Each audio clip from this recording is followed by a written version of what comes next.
क्या आप घंटों तक जीएस के अलग अलग सब्जेक्ट्स पॉलिटी हिस्ट्री को पढ़ते हैं, लेकिन जैसे जैसे एग्जाम पास आता है आपको ऐसा लगता है कि सब वो भूल रहे हैं। ऐसा लगता है कि अपने एग्जाम को क्रैक करने का सपना ये अधूरा रह जाएगा। तो आने वाले 10 मिनट में मैं आपको ऐसे सुपर पावर टिप्स दूंगी जो ना आपकी मेमोरी को लेजर शार्प करेंगी बल्कि एग्जाम में आपका सिलेक्शन भी पक्का करेंगी। एंड इस वीडियो को एंड तक देखिएगा क्योंकि जो सबसे लास्ट ट्रिक है वो आपके दिमाग को हिला देगी। नमस्ते दोस्तों, स्वागत है आपका निर्णय आईएएस हिंदी यूट्यूब चैनल पर। अगर आप यूपीएससी, स्टेट पीएससी या किसी भी सरकारी एग्जाम की तैयारी कर रहे हैं तो ये वीडियो आपके लिए है। आप रात दिन मेहनत करते हैं, नोट्स बनाते हैं, टॉपिक्स रखते हैं, लेकिन जब एग्जाम पास आता है या एग्जाम हॉल में बैठते हैं तो ऐसा तो लगता है कि ये टॉपिक्स फैमिलियर है, मैंने पढ़े थे, लेकिन जब उनका सही आंसर देने की बात आती है तो दिमाग खाली। आपने 50 नेशनल पार्क याद किए लेकिन वहां पर 3 याद आ रहे हैं। ऐसा क्यों होता है? क्या आपकी ये सारी मेहनत बेकार जा रही है? क्या इसका कोई इलाज नहीं है? बिल्कुल है। दरअसल आज हम ये जानेंगे कि घंटों पढ़ने के बाद भी आप भूल क्यों जाते हैं, यानी कि साइंटिफिक तरीके से हम आपके दिमाग की कार्य प्रणाली को समझेंगे एंड फिर साइंटिफिक तरीके से ही हम इसका सॉल्यूशन भी यहां पर निकालेंगे। एक छोटी कहानी से शुरू करते हैं। मान लीजिए आपने यूपीएससी के लिए जो इंडियन कॉन्स्टिट्यूशन है उसके इंपॉर्टेंट आर्टिकल्स को याद किया, लेकिन पहले दिन तो आपको लग रहा है कि आपको सब याद है, लेकिन जैसे जैसे आपका टाइम बीतता जाता है आपको जो है शायद कुछ ही याद रहे, बाकी आप भूल जाएं, कुछ आपको अधूरे याद होंगे। दरअसल ये आपकी कोई कमजोरी नहीं है, आप लूजर नहीं है, ये फॉरगेटिंग कर्व है। जर्मन साइंटिस्ट हरमन एबिंगहाउस ने ये कहा था कि आप जो भी पढ़ते हो उसका 56% आप एक घंटे में भूल जाते हो एंड उसका 66% आप एक दिन में भूल जाते हो एंड उसका लगभग 75% आप 6 दिन में भूल जाते हो। और यही वजह है कि शायद आपने जीएस के सारे चैप्टर्स रट लिए, लेकिन जब प्रीवियस ईयर पेपर सॉल्व करने बैठे तो दिमाग सुन्न हो गया। देखो दोस्तों, दिमाग को समझो। आपका जो दिमाग है ना वो एक जंगल की तरह है और यहाँ पर जो आपकी यादें हैं वो तारों के जाल में बिखरी हुई हैं। अगर आप इन तारों को बार बार मजबूत नहीं करेंगे तो वो कमजोर पड़ जाते हैं। और यही हमारी सबसे बड़ी गलती होती है कि हम एक बार पढ़ लेते हैं या बार बार उसी तरीके से रीड करते रहते हैं या किताबों को हाईलाइट करते रहते हैं तो हमें लगता है कि सब याद हो गया, लेकिन दरअसल ये बिल्कुल बिखरा हुआ है। और ये इस तरह बिखरा हुआ है जैसे ताश के पत्तों का एक घर बनाया जाए और जरा सा हवा का झोंका आएगा और ये सारा का सारा ताश के पत्तों का घर बिखर जाएगा। राइट? आपको ऐसा तो लगता है क्वेश्चंस को देख के, हाँ ये मुझे आता है, मैंने पढ़ा था, लेकिन जब एक्चुअली में उसके सही आंसर को देने की बात आती है तो दिमाग में होता है एक खालीपन। और ये जो खालीपन है इसको आप समझिए इल्यूजन ऑफ नोइंग से। एक्चुअली इल्यूजन ऑफ नोइंग का मतलब ये होता है जब आप किसी चीज को बार बार पढ़ते हैं, एक ही तरीके से पढ़ते हैं, तो आपको वापस से वही चैप्टर देखने पे लगता है कि मुझे सब आता है। फॉर एग्जाम्पल, आपने पॉलिटी में फंडामेंटल राइट्स वाला चैप्टर पढ़ा या फिर आपने पार्लियामेंट में किसी बिल को पास कैसे करते हैं इसको पढ़ा एंड आपको लगा कि हाँ मुझे ये आता है। आपने 1 महीने बाद वापस से पॉलिटी की किताब खोली और आपने पार्लियामेंट वाला चैप्टर देखा और आपको लगेगा कि मुझे आता है, लेकिन जैसे ही कोई आपसे पार्लियामेंट को लेकर 5 सवाल पूछ लेता है तो उसमें से 4 सवाल गलत हो जाते हैं। तो लगता है कि यार पढ़ा तो था और आता भी था, क्योंकि जब रिवाइज करने की बारी आई तो मन नहीं कर रहा था, क्योंकि देख के तो लग रहा था सब आता है। फिर यहां पर ये सवाल ठीक क्यों नहीं हो रहे हैं? रिसर्च कहती है कि आपने जो भी पढ़ा था वो इल्यूजन ऑफ नोइंग के तहत आपको लग रहा था कि आपको आता है, लेकिन वो आपके दिमाग से चिपका नहीं है, आपके दिमाग में लंबे समय तक टिका नहीं है। और इसीलिए जो है अगर कोई आपसे उसके बारे में पूछता है तो आप कोई भी सवाल यहां पर नहीं जवाब सही से दे पाते हैं। तो हमें इसके लिए ये समझना होगा कि जो हमारा ब्रेन है वो बेसिकली काम करता कैसे है। देखिए आपका जो ब्रेन है ना, उसमें इतनी इंफॉर्मेशन भरी हुई है कि आप सोच भी नहीं सकते। बचपन की पता नहीं कितनी पुरानी पुरानी यादें आपको याद रहती है, लेकिन कल का पढ़ा हुआ जो एक कोई हिस्ट्री का डेट था वो याद नहीं रहता। इसका रीजन ये है, देखिए जो आपका दिमाग है ना, जब कोई नई इंफॉर्मेशन उसको मिलती है तो दरअसल आपकी जो शॉर्ट टर्म मेमोरी है उसके अंदर ये इंफॉर्मेशन चली जाती है। देन उसके बाद जब आप रात को सोते हैं तो हमारे दिमाग के पास एक पावर है कि वो आपको गहरी नींद में उन सारी इंफॉर्मेशन को रिप्ले करके दिखाएगा, आपको पता भी नहीं चलेगा, जो भी उसको पूरे दिन भर में मिली थी। एंड उसमें से जो इंफॉर्मेशन आपके माइंड को लगता है कि इंपॉर्टेंट नहीं है हमारी डे टू डे लाइफ के लिए, उनको वो बेसिकली रिमूव कर देता है, राइट। एंड आपकी जो लॉन्ग टर्म मेमोरी उसमें कुछ बहुत कम चीजें जा पाती हैं, करेक्ट है। तो यहाँ पे इसका मतलब क्या हुआ कि अगर आपने कुछ एक बार पढ़ा है तो आपके माइंड को ऐसा लगता ही नहीं है कि वो बहुत इंपॉर्टेंट है, और ना ही वो उसको लॉन्ग टर्म मेमोरी में जो है स्टोर करके रखता है। तो आपने जो ये दिमाग की सैर की है, समझा है कि भाई किस तरीके से दिमाग में शॉर्ट टर्म से लॉन्ग टर्म का एक काम चलता है, ये अगर आपको समझ में आ गया तो अब आपको ये भी पता चल गया है कि दरअसल इसका सॉल्यूशन क्या है। जब भी कोई चीज आप पहली बार पढ़ते हैं तो उसका सिर्फ रट्टा मत मारिए, क्योंकि रट्टा मारने से आप किसी भी चीज के साथ कनेक्शन बिल्ड नहीं कर पाते। जैसे मैं आपको आज कहूं NQPISTU, ये आप याद करके रखिएगा, कल मैं आपसे पूछूंगी मैंने एग्जैक्टली क्या बोला था, भूल जाओगे। लेकिन मैं आपसे कहूं ऑरेंज, ये याद रखिए, और कल मैं आपसे पूछूंगी मैंने क्या कहा था तो आप कहोगे मैम ऑरेंज कहा था। रीजन, क्योंकि ऑरेंज को उसके कलर से, उसके पिक्चर से, उसके टेस्ट से आप जानते हो, तो आपकी जो पिछली इंफॉर्मेशन थी उसके बेस पर नई इंफॉर्मेशन आपको याद रहती है। दिमाग क्या करता है, उस इंफॉर्मेशन को सेंसरी मेमोरी से लॉन्ग टर्म वाली मेमोरी में ले आता है, क्योंकि जो पुरानी आपकी जानकारी थी उससे जो आपके न्यूरॉन्स के नेटवर्क बने हुए थे वहीं पर नई जानकारी भी जुड़ जाती है।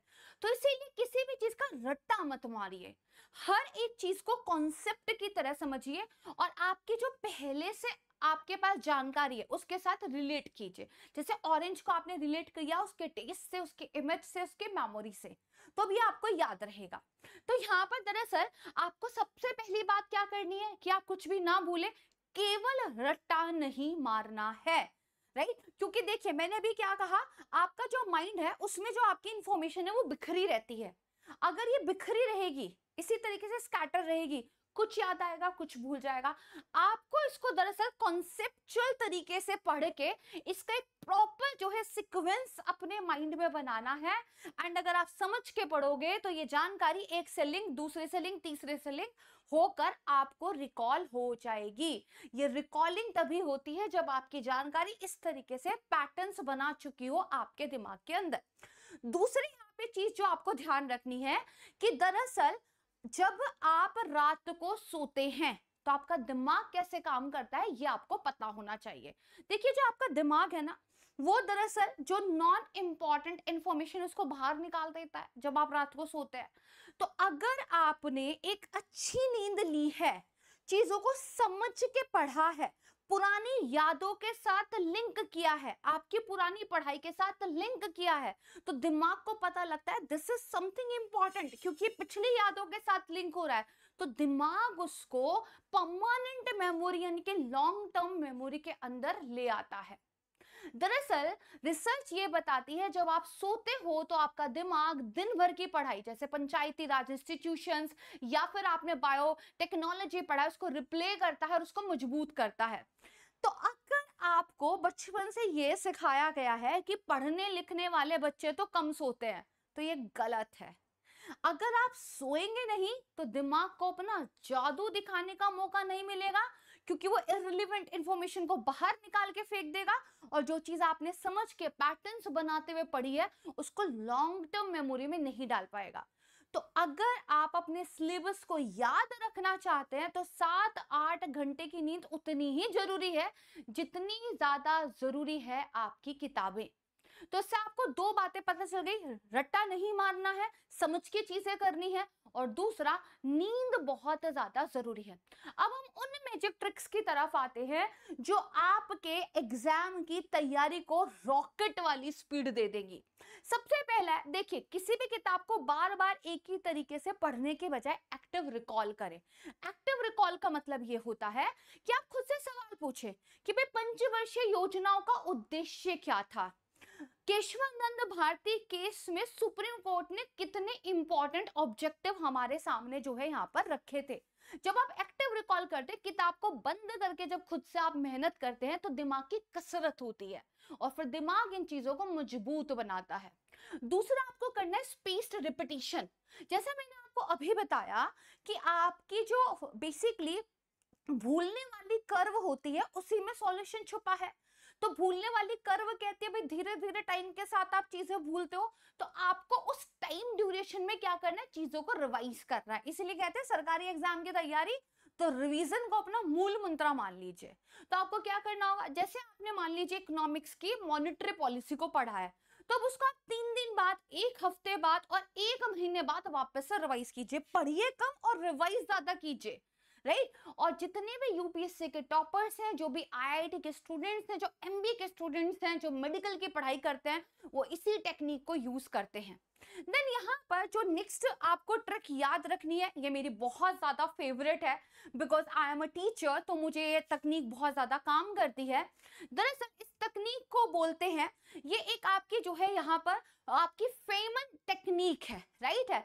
अब ये जो फेमन टेक्निक है, ये कहती है आपने अगर किसी क्लास को देखा है तो आपको केवल 5% जो है इसका रिटेंशन रहेगा। उसी चीज को अगर आप पढ़ लेते हैं तो 10% आपको याद रहेगा। उसी चीज को आप सुनते हैं और देखते हैं तो आपको करीब 20% याद रहेगा। और उसी चीज को अगर आपके सामने कोई डिमॉन्स्ट्रेट करके दिखाते हैं तो आपको करीब 30% याद रहेगा। ये बेसिकली ट्रेडिशनल और पैसिव तरीके है, इससे बात नहीं बनेगी। अगर सरकारी एग्जाम को निकालना है तो हमें क्या करना पड़ेगा, एक्टिव तरीके से उसको रिकॉल करना पड़ेगा। तो सबसे पहली बात तो जो आपने पढ़ा है उसे ग्रुप्स में डिस्कस कीजिए। फॉर एग्जांपल मेरी डेली करंट अफेयर की क्लास में क्या बोलती हूँ कि भाई कमेंट सेक्शन में मुझे इसके 5 पॉइंट बताओ। क्यों? क्योंकि जब ये डिस्कशन होगा तो कम से कम 50% याद रख पाओगे। फिर उस चीज को करके प्रैक्टिस कीजिए, यानी कि छोटे छोटे कीवर्ड लिखिए, राइट। फ्लैश कार्ड वाले नोट्स बनाइए तो वो आपको याद रहेगा। नोट्स बनाने का मतलब ये नहीं पूरी किताब छाप दी, chapter 1 topic 1 topic 2 topic 3 chapter 2 topic 1 ना। एक इंपॉर्टेंट टॉपिक, उसकी जो चीजें आपको याद नहीं रहती हैं उसके कीवर्ड लिख लेना ही नोट्स होते हैं।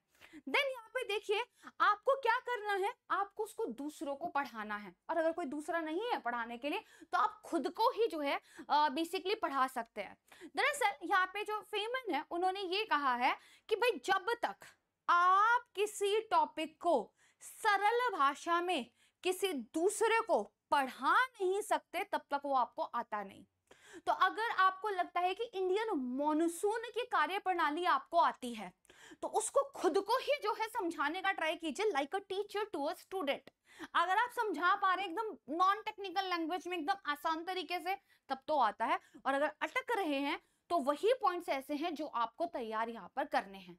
तो अगर आप बेसिकली इस फेमन टेक्निक का प्रयोग करोगे और किसी भी टॉपिक को अगर आप सिंपली एक्सप्लेन कर सकते हो, राइट, तो ये आपकी मेमोरी में हमेशा के लिए फिट हो जाता है। एंड लास्ट में यहाँ पे जो बहुत ही आपके बेहतर 2 ट्रिक्स और हैं, जब भी आप किसी एक बड़े टॉपिक को पढ़ें और आपको लगता है कि इसके मल्टीपल पॉइंट्स इंपॉर्टेंट है, मुझे याद रखने चाहिए, तो माइंड मैप्स बनाइए। जैसे यहाँ पे फंडामेंटल ड्यूटी का एक माइंड मैप जो है आपको रफली देखने के लिए मिल जाएगा। ये माइंड मैप जो है, एक तो इससे क्या कर रहे हैं, आप डूइंग कर रहे हैं, इनके कुछ काम कर रहे हैं, लिख रहे हैं, उसको मन में सोच भी रहे हैं, राइट है। तो इससे क्या होता है, आपका दिमाग जो है चित्रों को ज्यादा आसानी से याद रखता है। और क्या कर सकते हैं, यहाँ पे जो स्टूडेंट है ये एनसीईआरटी पढ़ रहा है और जो भी ये पढ़ता जा रहा है उसको अपने मोबाइल फोन में रिकॉर्ड कर रहा है। और ऐसा करके इसने अपनी एनसीईआरटी के टोटल 13 के 13 चैप्टर जो है रिकॉर्ड कर लिए हैं। अपनी जो है आवाज रिकॉर्ड कीजिए। एक तो ऊंचा बोलने से जो है आपको चीजें याद रहती हैं क्योंकि आप सुन रहे हैं, बोल रहे हैं। दूसरा, ये जो रिकॉर्डिंग्स है रात को सोते टाइम सुन सकते हैं, जब आप ट्रैवल कर रहे हैं तब सुन सकते हैं, घर में कोई फंक्शन है, आपकी तबीयत खराब होगी, बीमार हैं आप, पढ़ नहीं पा रहे, तब ये रिकॉर्डिंग्स आप सुन सकते हैं। जब अपनी ही आवाज में आप उसको सुनेंगे तो आपको और बेटर तरीके से ये यहाँ पे जो है याद आएगा। तो दोस्तों अब आप ये समझ गए होंगे कि भैया सरकारी नौकरी की तैयारी के लिए सिर्फ घंटों पढ़ना काफी नहीं है, सही तरीके से पढ़ना जरूरी है। तो आपको कोई रजिस्टर लेके मोटे मोटे नोट्स नहीं बनाने हैं। इस तरह के फ्लैश कार्ड्स आप बना सकते हैं छोटे छोटे, उनमें कोई इंपॉर्टेंट डायग्राम बना सकते हैं, उसके बारे में 4 पॉइंट लिख सकते हैं। इसी तरह हैंड रिटन नोट्स बना लीजिए, एक पेज पर पूरा एक टॉपिक खत्म कर दीजिए। जैसे यहाँ पे आरबीआई एक पूरा पेज पे खत्म है, रफली मैं इमेजेस आपको दिखा रही हूँ, उसी में चीजों को हाईलाइट कर लीजिए। एक टॉपिक एक पेज, दैट्स इट। एंड यहाँ पर सही तरीके से पढ़ने के साथ साथ राइट, नींद को टाइम देना पड़ेगा, क्योंकि आपका जो माइंड है वो इसी वक्त आपके दिमाग के अंदर मेजरल तरीके से आपके लिए जो नॉन इंपॉर्टेंट इंफॉर्मेशन है उसको बाहर निकाल देता है और इंपॉर्टेंट इंफॉर्मेशन को रिटेन करता है। स्मार्ट टेक्निक्स को अपनाइए और मैं गारंटी देती हूं आपका जो अगला मॉक टेस्ट होगा उसमें आपका जो स्कोर है वो आसमान छूने वाला है। जाने से पहले एक आपको मैं इंपॉर्टेंट अनाउंसमेंट बता देती हूँ। निर्णय आईएएस आपके लिए लेकर आया है मेंस सूत्रा प्रोग्राम। इसमें हम आपको 2 ऑप्शंस दे रहे हैं, एमएसपी और एमएसपी प्लस का। इन दोनों ही प्रोग्राम में जो हमारे ex IRS Ravi Kapoor sir हैं, इनकी गाइडेंस आपको मिलेगी। एमएसपी प्लस में आपकी मेंस की जो कॉपीज होंगी उनको जो है हम इवैल्यूएट करके आपको देंगे। बाकी आपको यहाँ पे जीएस फाउंडेशन भी मिलेगा। एमएसपी प्लस में आपको ऑप्शनल की क्लासेस भी यहाँ पर मिल जाएंगी। तो अगर आप यूपीएससी मेंस के लिए तैयारी करना चाहते हैं, this is a very good time, आप जो है यहाँ पे कर सकते हैं। अब आपकी बारी, मुझे कमेंट में बताइएगा कि जितनी भी टेक्निक्स मैंने आपके साथ शेयर की हैं इनमें से आपकी फेवरेट कौन सी है और आप कौन सी टेक्निक को आज ही आजमाने वाले हैं। एक्टिव रिकॉल मेथड, फाइनमैन, या फिर अपनी ही आवाज को रिकॉर्ड करना। और अगर ये वीडियो आपको सचमुच हेल्प कर रहा है, लाइक कीजिए, अपने दोस्तों के साथ शेयर कीजिए, चैनल को सब्सक्राइब कीजिए। आप अगली वीडियो किस टॉपिक पर चाहते हैं ये मुझे आप कमेंट सेक्शन में बता सकते हैं। तब तक पढ़ते रहिए और अपने सपनों को साकार कीजिए। Thank you so much everyone, ध्यान रखिएगा। जय हिंद।